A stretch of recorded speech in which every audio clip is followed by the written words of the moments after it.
So this photo here, I call it Emergence because it's a photo of a cicada shell that I think it's been there for several months, but it's a cicada shell that was on the lower side of a tree branch, and it's actually the tree branch that our swing is hanging on in the backyard. So it's a pretty thick branch, I'd say about 8 inches in diameter. And I was on the backyard swinging with my son, and I saw this cicada shell, and I thought I might make for a cool picture. I actually went and got a ladder because this is probably 8 feet off the ground. And what I was going for is actually not the picture that you're seeing here on Weekly 50. The effect I was going for, you'll see if you click on the picture and go to my Flickr page, you'll see a different picture where there's a sun, there's like the starburst from the sun's rays poking out behind the tree. And I was actually going for that effect when you take your lens, you stop it way down, you can get those nice star patterns off of light sources. And if you want to try something cool at night, go out and take photos of street lights at night. And as long as your lens is stopped way down to f11 or f16 or even smaller, you'll get those cool star patterns. That's kind of what I was going for here. Even though that's not the photo that I published on Weekly 50, that's the photo you'll see on Flickr. I didn't want it for Weekly 50 because I wasn't as happy with the look of that other photo. You couldn't really tell it was a cicada shell. You could see the sun, but you couldn't really tell what this yellow bump on the log was. But anyway, this particular photo here,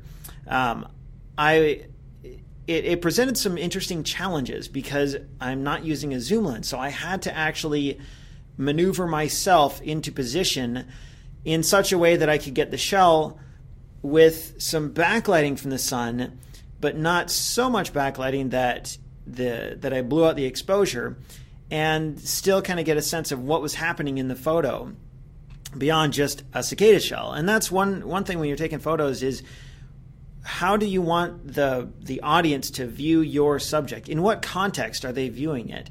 So if this for instance, if you took this photo at like f4 or f2.8, you would see nothing but a giant blurry background with all the bokeh that you would get. I wanted a sense of context, a sense of place. So that was another reason I stopped it way down, I think to f16 when I took this photo. It also allowed me to get a little more blue tint from the sky. I did have to process it a bit in post. I shoot in RAW, and so you can get a lot more data. If you shoot in RAW, you can get some of the color data that you might lose otherwise in JPEG. And you'll see in the branch itself, you don't see much color there, and in the original photo, there was no color. I had to pull out that a little bit in post. I didn't want to go too much. RAW gives you the freedom to do that more than JPEG. So if you're a JPEG shooter, you might try shooting in RAW just to see what you can do in post. I use a program called Aperture. A lot of people use a program called Lightroom. But whatever program you use, you can get a lot more mileage out of it in post if you shoot in RAW.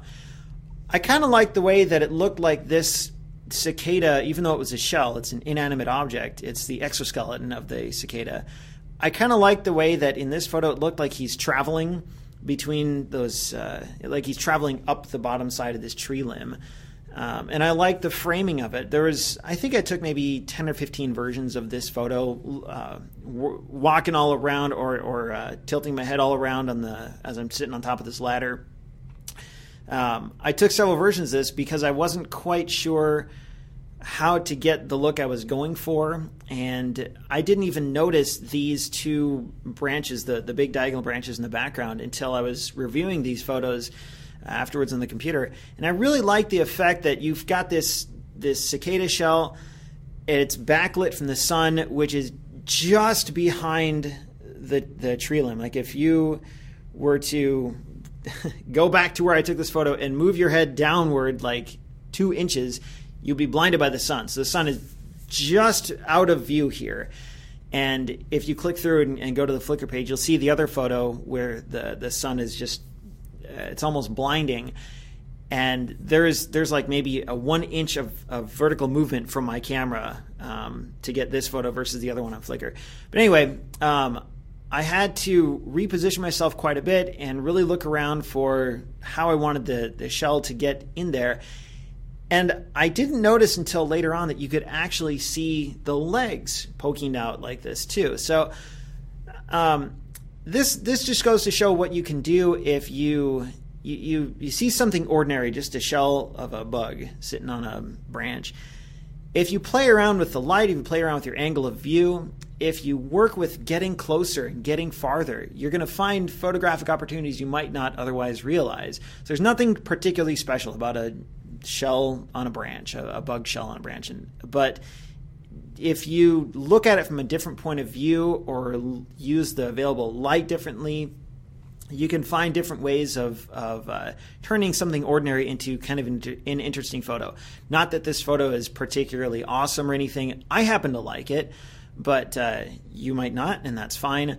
Again, the whole point of Weekly 50 is just to, for me, it's an ongoing project for me to get me taking more photos, and that's one result of that is what you see here. So if you have any questions about this photo or any other photos, just leave a comment on the Weekly 50 on this post on Weekly 50. Be happy to talk about it more with you.